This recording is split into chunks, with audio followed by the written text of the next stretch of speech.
अफसर वो कड़ी है जनता के बीच की, जो जनता के बीच भी रहते हैं और जो सरकार की योजनाएं होती हैं उनको ज़मीन पर लाते हैं, कुछ इनिशिएट भी करते हैं। कैसा इनिशिएटिव छत्तीसगढ़ के कांकेर में लिया गया है, ये बताने के लिए इस वक्त हमारे साथ बेहद खास पैनल जुड़ने जा रहा है। इस पैनल से चर्चा को आगे बढ़ाएंगे, लेकिन उससे पहले मैं रसिका को इनवाइट करना चाहूँगी जो चर्चा करेंगी कीर्ति के साथ में। और अब मैं इनवाइट करना चाहूँगी डॉक्टर प्रियंका शुक्ला, कलेक्टर है कांकेर की, 14 साल से आईएएस अफसर हैं और अक्सर आपने देखा होगा सोशल मीडिया पर काफ़ी एक्टिव रहती हैं। हर दिन गुड मॉर्निंग के संदेश के साथ पॉजिटिव मैसेज सोशल समाज के लिए वो लेकर आती हैं। और जैसा कि तारीफ की जा रही है उनकी कि जो इनिशिएटिव लिया जाता है उस पर साझा करेंगे अपने विचार और जो योजनाएं हैं। सुमित अग्रवाल जी जिला पंचायत सीईओ हैं कांकेर के। गांवों को कैसे संवारा जाए, अंतिम व्यक्ति तक कैसे सरकारी योजना का लाभ पहुंचे,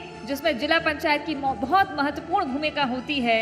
और जिला पंचायत के दफ्तर में गांव-गांव से लोग आते हैं, उम्मीद करते हैं कि सारी उम्मीदें पूरी हो जाएं। दिव्यांग पटेल एसपी हैं कांकेर के, जोरदार तालियों से स्वागत करिए। इसके पहले कोंडागांव भी रह चुके हैं, एक लंबा अच्छा खासा अनुभव उनका है। बताएंगे कि क्या चुनौती है, चुनौती कांकेर में क्या अभी भी है, कोयली बेड़ा अंतागढ़ जैसे क्षेत्र में कितना बदलाव हुआ है और सोशल पुलिसिंग आज की कितनी बड़ी जरूरत है, इसी पर बातचीत को आगे बढ़ाएंगे। Over to you Kirti and Rasika. Thank you so much तृप्ति।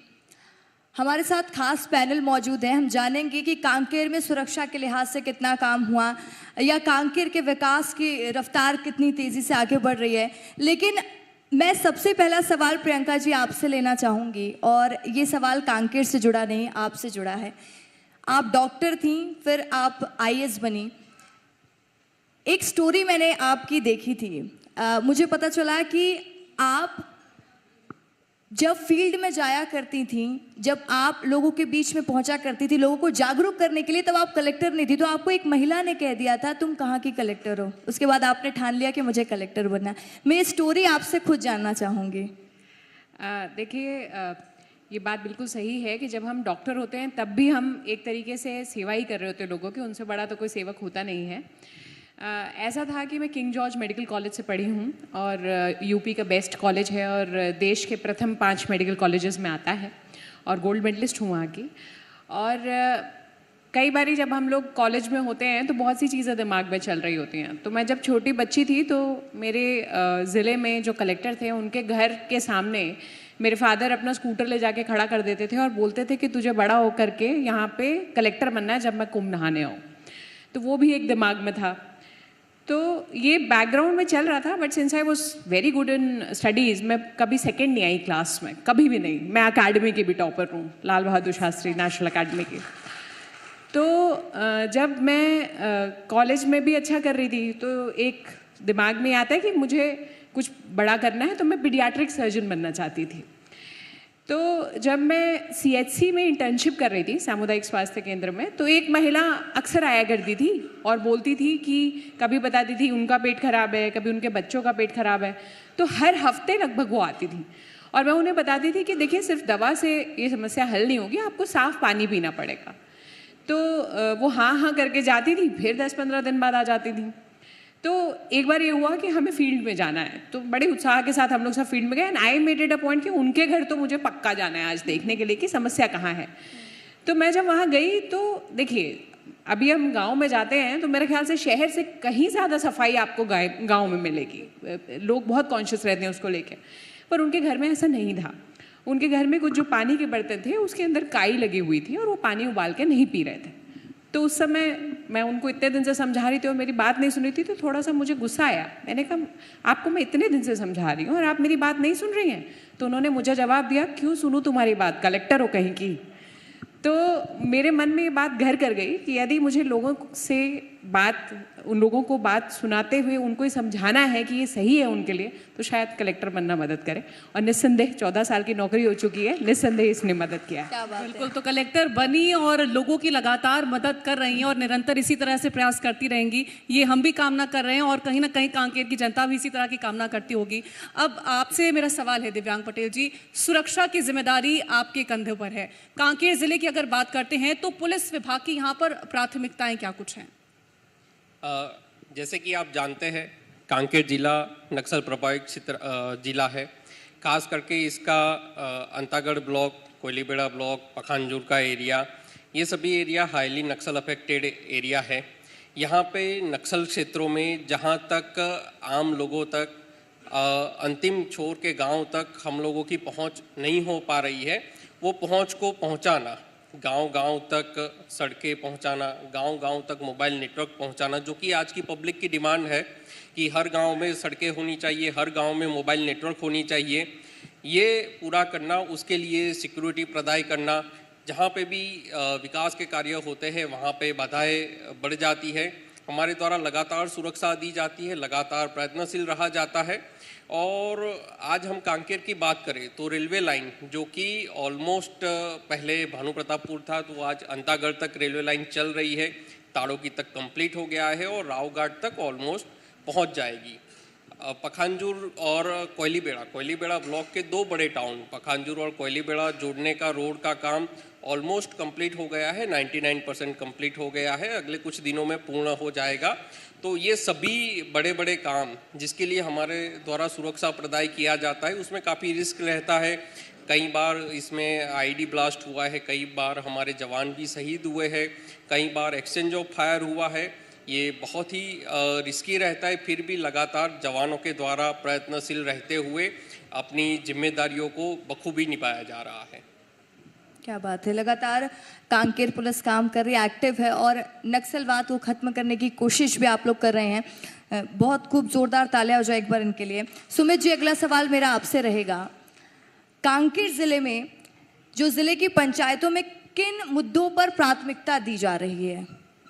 जैसा कि शासन का निर्देश है, शासन की मंशा है कि हम एक सुराजी गांव की तरफ बढ़ें, जो कि गांव अपने आप में सशक्त हो, अपने आप में मजबूत हो, अपने वहाँ के जो डेवलपमेंट प्लान है उसको अच्छे से उनको टारगेट लेकर उनकी प्लानिंग करें और अपने गांव के लोगों को ज़्यादा से ज़्यादा वहाँ पे हम लोग लाइवलीहुड और रोज़गार से जोड़ पाएँ। उसी दिशा में जिला पंचायत और हमारी पूरी पंचायत की बॉडी उसमें लगी हुई है और लगातार हम लोग इस संबंध में हमारे जो सरपंचगण हैं, आजकल हम लोग देखते हैं कि बहुत सारे ऐसे सरपंच हैं जो बहुत समर्पित होकर अपने पंचायत के विकास के लिए काम करते हैं और साथ में हमारे जो ग्राम पंचायत के सचिवगण हैं, हमारे पूरे कर्मचारी अधिकारीगण, इन लोग भी उनको सिखाने के लिए, उनको बताने के लिए कि हम लोग कैसे अपने गांव का विकास कर सकते हैं, इस दिशा पे लगातार काम कर रहे हैं। और जो हमारी शासन की विभिन्न योजनाएं हैं, चाहे वो नरेगा के तहत लाइवलीहुड एक्टिविटी से जोड़ना हो, चाहे वो नरुआ विकास करके हमारे गांव के जल संरक्षण के काम हो, चाहे मिट्टी जो इरोजन है, सॉइल इरोजन है उसको रोकना हो, चाहे गोठान के थ्रू हमारे जो पशुपालक हैं और जो महिलाएं हैं उनको लाइवलीहुड एक्टिविटी से जोड़ना हो, इन सभी एक्टिविटी, सभी योजनाओं के समागम से हम लोग एक सुराजी गांव की जो कल्पना है, संकल्पना है, उसकी तरफ हम लोग बढ़ने का प्रयास कर रहे हैं और काफ़ी अच्छा हमारे गाँववासी को, हमारे ग्रामवासियों को इसमें फ़ायदा भी मिल रहा है। बिल्कुल, तो गांव के उत्थान को लेकर के लगातार प्रयास किया जा रहा है। अगला सवाल मेरा प्रियंका जी आपसे है, जो आपका सेंटर ऑफ फोकस रहा है, जिस तरह से अभी आपने जिक्र किया अपने सफ़र को लेकर के, वो स्वास्थ्य है और शिक्षा है, ये आपकी प्राथमिकताएं रही हैं, लेकिन इसको लेकर के अभी क्या आपकी तरफ से कदम उठाए गए? देखिए, मुझे ये बताते हुए बहुत ही गर्व की अनुभूति हो रही है। अभी हमारे माननीय विधायकगणों ने भी बताया, पूरे प्रदेश में सर्वाधिक जेईई और नीट में सिलेक्शन कांकेर जिले से हुए इस साल। 75 सिलेक्शन जेईई में और 82 सिलेक्शन नीट में, और ये बहुत बहुत ज़रूरी है। आज हम सब जो यहाँ बैठे हैं, आप यहाँ बैठे हैं, हम सब की यात्रा में सबसे बड़ा योगदान अगर किसी का रहा है तो शिक्षा का रहा है। मैं हमेशा कहती हूँ बच्चों से जाके कि शिक्षा वो जादू की छड़ी है जो किसी को कुछ भी बना सकती है, बस आपको मेहनत करने की देर है। तो ये ऐसे ही नहीं हुआ। हम लोग पिछले लगभग इस सत्र में पिछले 8-9 महीने, जब से मैंने जुलाई में ज्वाइन किया, हमेशा मेरी पहली प्राथमिकता शिक्षा थी, क्योंकि इंफ्रास्ट्रक्चर तो है ही, क्योंकि वो शासन की प्राथमिकता है और माननीय विधायकगणों ने आपको इतना सब कुछ उसके बारे में बताया भी। लेकिन हम सब जानते हैं कि विकास का असली आधार जो है वो शिक्षा है।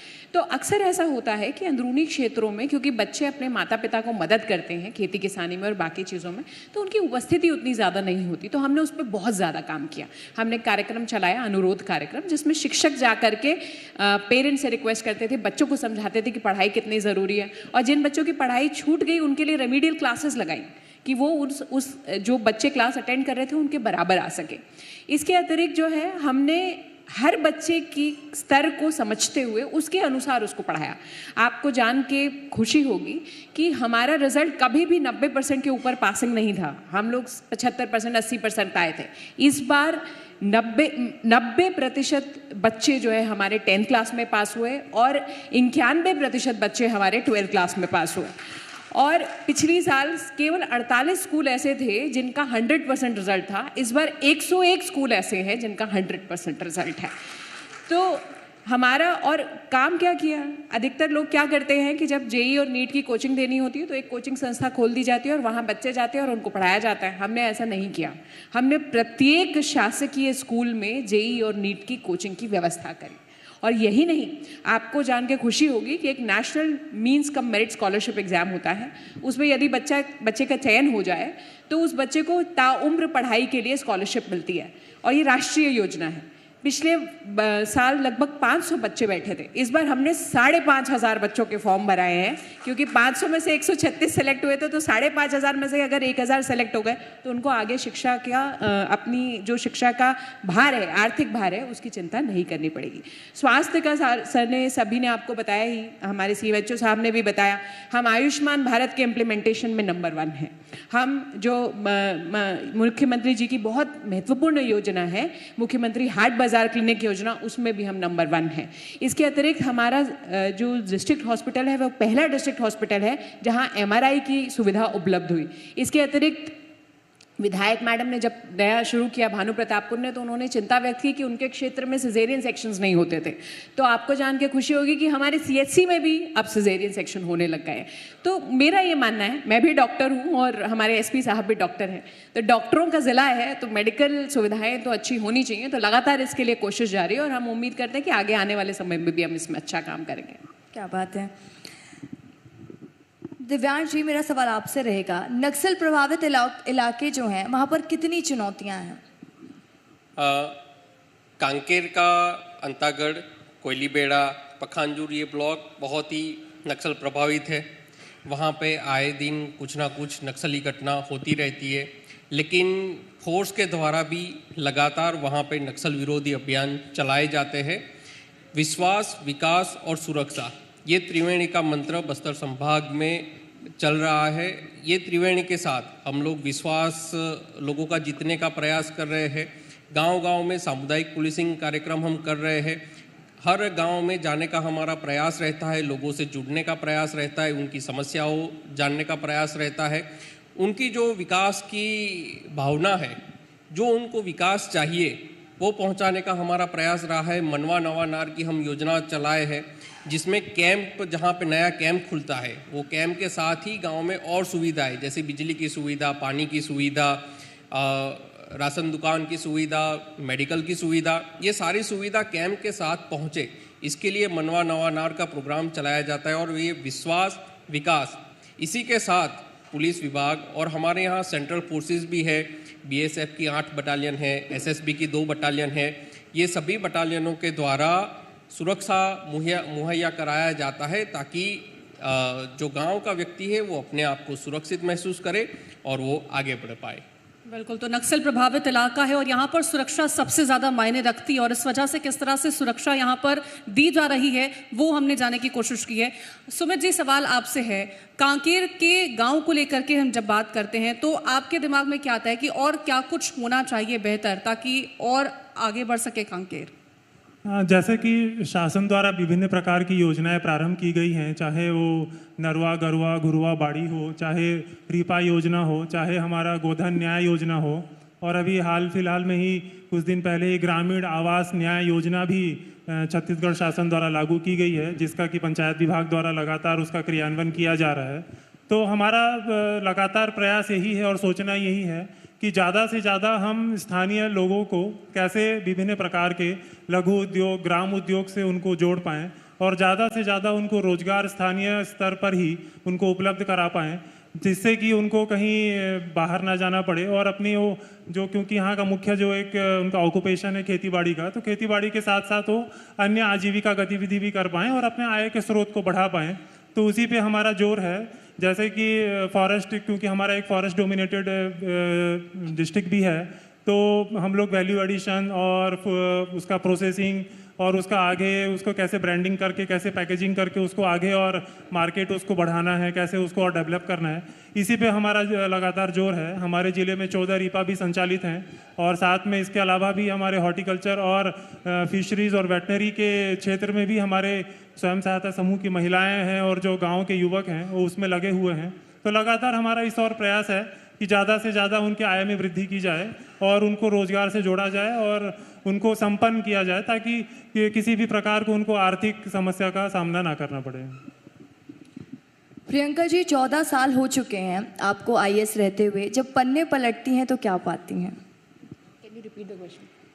14 ईयर्स हो चुके हैं आपको, आपके करियर को, जब आप पुरानी यादें याद करती हैं सफ़र को लेकर, तो आप क्या पाती हैं वो जब आप? मैं सबसे जो इम्पॉर्टेंट बात है 14 सालों के सफ़र की, वो तो मैं आपको एक पंक्ति में बताना चाहूँगी कि मुझे बहुत लोग कहते थे शुरू में जब मैं यूपीएससी के लिए अपेयर कर रही थी, क्योंकि मैं एक बहुत ब्राइट डॉक्टर थी, तो मुझे सभी लोग कहते थे कि तुम कहीं गलती तो नहीं कर रही हो, तुम्हें जो है डॉक्टर में ज़्यादा अच्छा तुम कर पाओगे एज अ डॉक्टर। पर मैं ये कहना चाहती हूँ कि पिछले 14 साल में किसी एक सेकंड के लिए भी मैंने अपने निर्णय को रिग्रेट नहीं किया है, क्योंकि इतने सारे आपके पास ऑप्शंस हैं लोगों की मदद करने के लिए।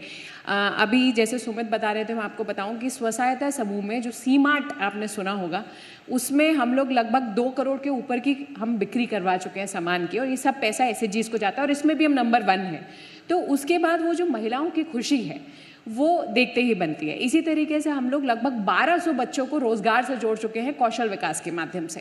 तो जो इतने आयाम हैं हर व्यक्ति की मदद करने के, जो ये सेवा देती है, मेरे ख्याल से उतने आयाम मुझे एज अ डॉक्टर नहीं मिल पाते। मैं एज अ डॉक्टर भी करती, लेकिन इतने आयाम नहीं मिल पाते। दूसरी बात, मैं स्वास्थ्य विभाग में 3.5 साल थी और सर ने अभी, मंत्री महोदय ने अभी मलेरिया की बात की, तो मलेरिया मुक्त अभियान कहीं ना कहीं मेरा इसमें योगदान था। तो उसके माध्यम से हमने 35 लाख जो लोग हैं बस्तर संभाग के, सबको हमने जो है मलेरिया हमने चेक किया, और आपको जान के आश्चर्य होगा कि 60% लोग ऐसे मिले जिन्हें कोई सिम्टम नहीं था, बट उनके अंदर मलेरिया का पैरासाइट था, तो उनको दवा खिलाई, और धीरे धीरे इतनी अच्छी स्थिति बनी है कि हमारा जो एनुअल पैरासाइट इंसिडेंस है वो 4.5 से 0.46 पे आ गया है। तो ये एज अ डॉक्टर मैं पूरे बस्तर के लिए नहीं कर पाती, मतलब एज अ ब्यूरोक्रेट मैं उस प्लानिंग में मदद कर पाई। इसी तरीके से जो हमर लैब है, एक ज़िले की जो लैब होती है उसमें 120 टेस्ट होने चाहिए, और अक्सर लोगों का खर्चा जो स्वास्थ्य में होता है वो जांच पर ज़्यादा होता है। तो एक हमर लैब का कंसेप्ट था मेरा, कि जिसमें हम लोगों ने ये सोचा कि हम लोग एक ज़िले में ऐसी एक लैब बनाए जिसमें किसी को कोई पैसा ना देना पड़े और वो वहाँ पे सारे टेस्ट करा सके, या बहुत ही माइनर पेमेंट पे 10 रुपये 20 रुपये वो अपने टेस्ट की रिपोर्ट ले सके। तो छत्तीसगढ़ शासन की भी यही मंशा है कि हर व्यक्ति तक शासन का लाभ पहुँचना चाहिए, शासन की योजनाओं का। तो वो भी अभी पूरे राज्य में हमर लैब जो है हर ज़िले में बन रही है, हमारे ज़िले में भी है, और रायपुर की जो हमर लैब है उसे देखने के लिए तो अब तक लगभग 20 राज्यों के लोग आ चुके हैं। तो मेरा मानना है कि जब शासन की ही मंशा है कि लोगों तक, आखिरी व्यक्ति तक जो है सेवा पहुंचनी चाहिए, तो आपको और अच्छा लगता है, और आप उसमें अगर कंट्रीब्यूट कर पाते हैं कि जो मेरा सपना था, जब वो महिला का सवाल, महिला का स्टेटमेंट था कि तुम कलेक्टर हो क्या जो तुम्हारी सुनो, तो एज अ कलेक्टर मैं कुछ लोगों को तो अपनी बात समझा के कुछ न कुछ तो मैं बेहतर समाज में कंट्रीब्यूशन दे ही पाई। बिल्कुल, तो दृढ़ संकल्प ऐसा ही होना चाहिए कि जब आप पीछे पलट कर देखिए तो रिग्रेट किसी बात का नहीं होना चाहिए, साथ ही गर्व होना चाहिए कि जो सोचा था उससे बेहतर करके दिखाया है। सवाल आपसे है दिव्यांग पटेल जी, नक्सल प्रभावित इलाका है, यहाँ के लिए रणनीतियाँ क्या कुछ हैं? थानों को लेकर के बात करें तो थाने कितने हैं और कितनी ज़रूरत है, इसको लेकर क्या कहना है? नक्सल प्रभावित क्षेत्र में हमारी आगे बढ़ने की रणनीति विशेषतः क्षेत्र वाइज बनाई जाती है। जैसे पिछले कुछ सालों की बात करें तो हमारे द्वारा अलग अलग नए कैंप स्थापित किए गए हैं। पिछले साल ही 5 नए कैंप स्थापित किए गए हैं। नए कैंप स्थापना से हमारा जो पहुंच है वो गांव तक हो पाती है। जो पुराने समय में जहां तक हम लोग नहीं जा पाते थे वहां तक हम लोग जा पाते हैं, और हमारे साथ साथ फोर्स के साथ साथ विकास भी वहां पे पहुंचता है। साथ ही में सिर्फ नया कैंप स्थापना करना ऐसा नहीं है, जो जहाँ पे नक्सल प्रभाव कम हो गया है वहाँ से कैंप हटा दिया भी जाता है और उस कैंप का कुछ सदुपयोग किया जाता है। जैसे हमारे पिछले साल 5 नए कैंप खुले तो 2 पीछे के कैंप विड्रॉ किए गए। उसमें से एक कैंप में टीचर्स का प्रशिक्षण केंद्र बनाया गया है और दूसरे कैंप में बच्चों को रहने के लिए हॉस्टल मुहैया करवाया गया है। तो इस प्रकार पुलिस के द्वारा, प्रशासन के द्वारा फॉरवर्ड क्षेत्र में कैंप स्थापित करते हुए लोगों को सुरक्षा पहुंचाई जाती है, साथ में उनके विकास के लिए भी उनको मदद की जाती है। क्या बात है। सुमित जी, अगला सवाल आपसे रहेगा। जो सरकार की योजनाएं होती हैं और अब आपके पास ये टास्क होता है कि लोगों को जागरूक करना है उसके प्रति, तो वो किस तरीके से प्लानिंग की जाती है, किस तरीके से लोगों को योजना की जानकारी दी जाती है? ये बहुत महत्वपूर्ण है कि योजना जब बनाई जाती है उसको अगर धरातल में सही से अगर उसको इम्प्लीमेंट करना है तो योजना के बारे में सही सही जानकारी, उसके सही सही प्रावधान लोगों तक, हितग्राहियों तक पहुंचाया जाए और उसकी जानकारी पूरी ग्रास रूट लेवल तक पहुंचाई जाए। इसके लिए दिन रात हमारा जो अमला है, जिला पंचायत से लेकर ग्राम पंचायत तक, चाहे वो हमारे सचिव हों, चाहे हमारे जनपद के हमारे कर्मचारीगण हों, अधिकारीगण हों, ये दिन रात लगे रहते हैं। और आजकल तो जैसे मोबाइल का ज़माना है, सोशल मीडिया का ज़माना है, तो ना हम केवल गांव जाकर या उनके साथ बैठकर उनको समझा बुझाकर उनके योजनाओं के बारे में बताकर भी हम लोग जागरूक करते हैं, बल्कि हम लोग मोबाइल के माध्यम से व्हाट्सएप मैसेजेस भेजकर या सोशल मीडिया की भी मदद लेकर उनको हम लोग जागरूक करते हैं। इसके अलावा हम लोग ये प्रयास करते हैं कि अगर उनको कोई स्थानीय भाषा में उनको कोई चीज़ समझाई जानी है, जैसे हमारा अंतागढ़ और दुर्गुकुंदल ब्लॉक जो है वहाँ पे गोंडी भाषा ज़्यादा वहाँ पे लोग उसमें बात करते हैं, उसमें समझते हैं, तो हम वहाँ पे जो हमारे स्थानीय सचिवगण हैं उनके माध्यम से भी हम उनको लोकल लैंग्वेज में उनको समझाने का प्रयास करते हैं। इसके अलावा हमारे यहाँ पे जिला पंचायत संसाधन केंद्र है, हमारे सभी ब्लॉक में ब्लॉक पंचायत संसाधन केंद्र है, वहाँ पे शासन की समस्त योजनाओं के बारे में क्रमबद्ध तरीके से सभी सरपंच को, सचिवों को हर महीने उनको ट्रेनिंग दी जाती है, उनकी काउंसलिंग की जाती है और योजनाओं के बारे में बताया जाता है और उनको ये भी सिखाया जाता है कि किस तरह से आपको योजना वहाँ पे आपको गांव में लागू करना है और क्या आपको तकलीफ आ सकती है, क्या कठिनाई आ सकती है।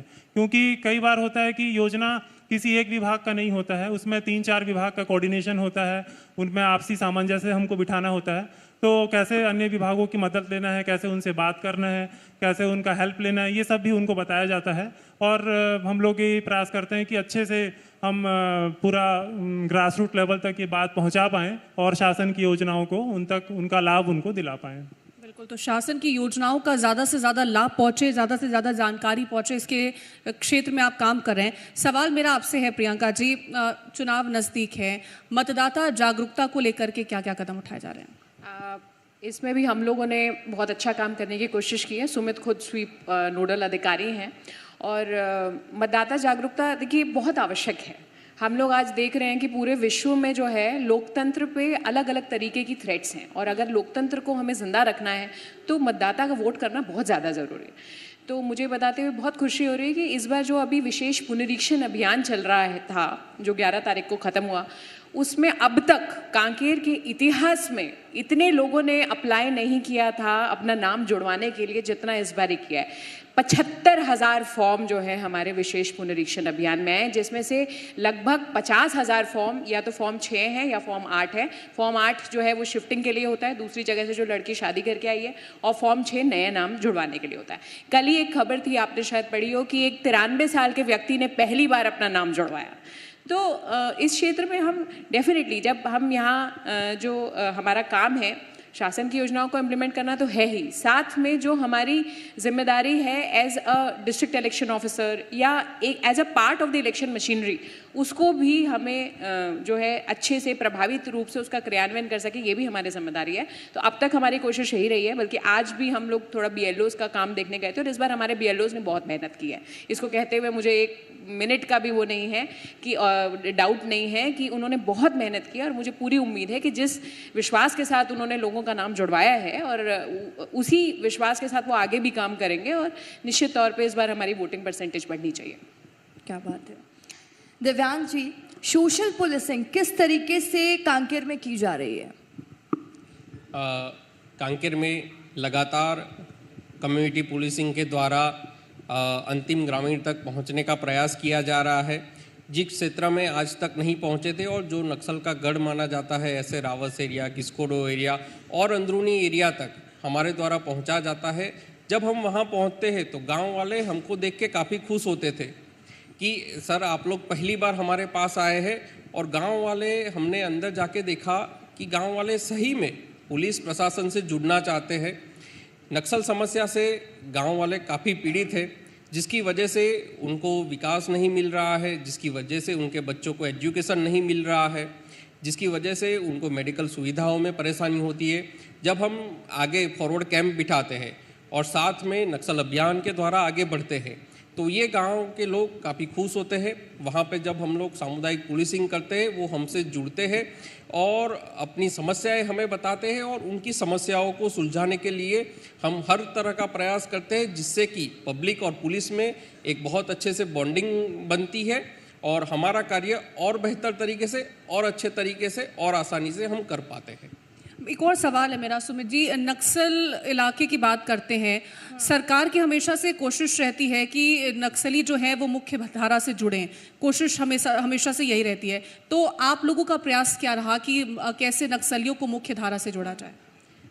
शासन की आत्मसमर्पण नीति है, जिसके तहत जो भी नक्सली मुख्य धारा से जुड़ता है उनको उनके पद के अनुसार इनाम दिया जाता है, साथ में नौकरी दी जाती है और अन्य सुविधाएं जैसे कि घर, रोजगार, ये सुविधाएं प्रदान किया जाता है। हमारे द्वारा कई सारे हार्डकोर नक्सलियों को सरेंडर करवाया गया है, जिसके कारण जो गांव में उनके दहशत थी वो कम हुई है।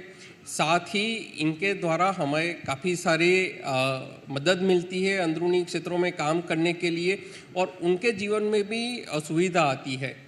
बहुत बार ऐसा होता है कि जो बहुत ही अंदरूनी गांव है उन्होंने कभी पहले प्रशासन वगैरह देखा नहीं है, ना पहले मोबाइल था ना टीवी उनके पास था, तो उन्होंने बाहरी दुनिया देखी नहीं थी, इसलिए नक्सल में चले गए। लेकिन जब हम उनके पास गए, उनको ये सारी चीज़ें बताई, तब वो खुशी खुशी सरेंडर करके, आत्मसमर्पण करके हमारे साथ जुड़े, सरकार की आत्मसमर्पण नीति का लाभ लिए और आज ऐसे कई सारे परिवार खुशी खुशी हमारे साथ रह रहे हैं और उससे हमें नक्सल विरोधी अभियान में भी बहुत मदद मिल रही है। क्या बात है। प्रियंका जी, अगला सवाल मेरा आपसे रहेगा, महिलाओं को जागरूक करने के लिए और महिलाओं के लिए आपने क्या क्या स्टेप लिए कांकेर में? देखिए, महिलाएं तो सबसे पहले तो जो हम स्वसहायता समूहों में काम कर रहे हैं उसके बारे में अभी सुमित ने भी आपको विस्तार से बताया और एक हेल्थ के बारे में भी मैंने आपको बताया कि विशेष रूप से हम ये कर रहे हैं। बच्चों के लिए हम लोगों ने चिरायु का कैंप लगाया था। उसमें कई सारे ऐसे बच्चे होते हैं जिन्हें जन्म से कंजेनाइटल हार्ट डिजीज़ होती है या बधिरता होती है या ब्लाइंडनेस होती है। तो इसमें कई सारे बच्चों का हमने जो है ऑपरेशन फ्री ऑफ कॉस्ट हमने रायपुर के बड़े अस्पतालों में कराया।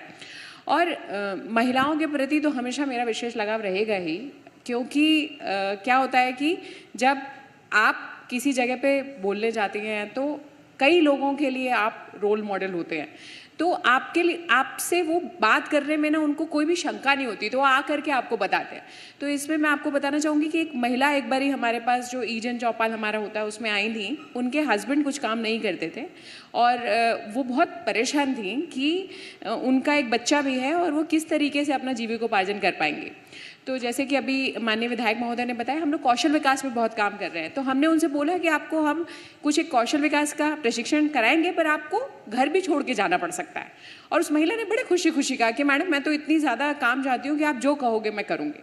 और वो महिला ने सिक्योरिटी गार्ड का ट्रेनिंग लिया और आज वो अहमदाबाद में लगभग 18,000 रुपये प्रतिमाह कमा रही है। तो ऐसा नहीं है कि हम उनके लिए कर रहे हैं। उनको देख के मुझे लगा यदि ये इतनी विशेष परिस्थितियों में, इतनी मुश्किल परिस्थितियों में यदि ये अपने पैर पे खड़े होने के लिए इतना बड़ा रिस्क बच्चे को लेके साथ जाना, नौकरी करना कर सकती हैं, तो हमको भी ये लोग इंस्पायर करते हैं। तो महिला सशक्तिकरण दोनों तरीक़ों से होता है कि उधर से जो भी हम छोटा बहुत उनके लिए कर सकते हैं अपने एज अ प्रशासनिक अधिकारी हम कर रहे हैं, और वो हमको ये दिखा रही है कि जब अवसर मिलता है तो महिला कैसे क्या कर सकती है। बिल्कुल, तो एक सही मोटिवेशन की ज़रूरत होती है और वो मोटिवेशन प्रोवाइड करने का काम आप सभी लोग कर रहे हैं। आपने जिस तरह से शिक्षा को लेकर के बात करी या स्वास्थ्य को लेकर के बात करें, उसे लेकर के लोगों को जागरूक करने का काम किया है। सर को लेकर के बात करते हैं तो वो कैसे, अगर हम सिक्योरिटी को लेकर के बात करते हैं, एक प्रदेश की जनता किस तरह से सुरक्षित अपने घरों में रहती है, तो वो आपने बताया, और कैसे संपूर्ण गांव का विकास हो रहा है, कैसे लोगों को योजनाओं से जोड़ा जा रहा है। बहुत शुक्रिया है आप तीनों का हमारे साथ इस मंच पर आने के लिए। मंच पर बने रहेगा। Over to you Trishika. बहुत बहुत शुक्रिया आप तीनों का। मैं चाहती हूँ कि जी मध्य प्रदेश छत्तीसगढ़ के एडिटर मोहित सिन्हा जी मंच पर आएं और इस खास पैनल को सम्मानित करें। इस पैनल ने और भी कार्यक्रम को खास बनाया है। कई विषयों पर आज इस मंच से हमने चर्चा की है। जोरदार तालियां हो जाएं। इस खास पैनल को हम सम्मानित करने जा रहे हैं डॉक्टर प्रियंका शुक्ला, कलेक्टर है कांकेर की और सोशल मीडिया में भी लगातार लोगों को जागरूक करती रहती हैं, सोशल मीडिया स्टार के तौर पर ये उभरती हैं।